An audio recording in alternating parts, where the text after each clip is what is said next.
আসসালামু আলাইকুম। কারাগারে মারা গেলেন হলমার্ক গ্রুপের এমডি তানভীর। এই হলমার্ক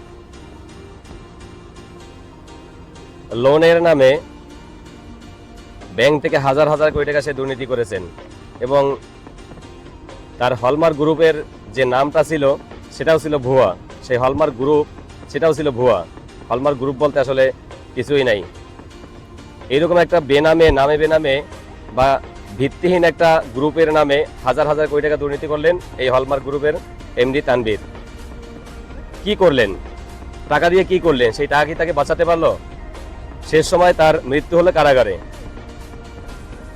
এই যে এত বড় বড় আওয়ামী লীগের নেতারা দুর্নীতি করে হাজার হাজার টাকা কামালেন এবং অন্যায় অত্যাচার করলেন, আজকে তারা বিদেশে কেউ মানবতার জীবনযাপন করছেন, কেউ তার ফ্যামিলির সাথে যোগাযোগ করতে পারছেন না, তার আত্মীয় স্বজনের সাথে যোগাযোগ করতে পারছেন না, বিভিন্ন রকম সমস্যায় তারা আছেন। এই টাকা দিয়ে কি হবে? এই টাকা তাদেরকে কি সুখ দিতে পারছে, শান্তি দিতে পারছে, তাদেরকে নিরাপত্তা দিতে পারছে? কোনোটাই যদি টাকা দিতে না পারে, তাহলে অন্যায় করে অপরাধ করে এই টাকা কামানোর কি মানি আছে?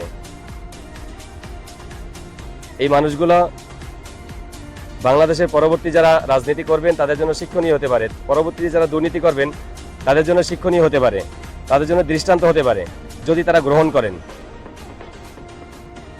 আর যদি গ্রহণ না করেন, এখনো যারা অন্যায় করবেন, অত্যাচার করবেন, দুর্নীতি করবেন, চাঁদাবাজি করবেন, তারা প্রস্তুত থাকেন তানভীরের মতো কারাগারে মৃত্যুবরণের জন্য অথবা দেশ ত্যাগ করে ভারতে মানবতার জীবন যাপন করার জন্য। ধন্যবাদ। ভিডিওটি ভালো লাগলে শেয়ার করে দিবেন।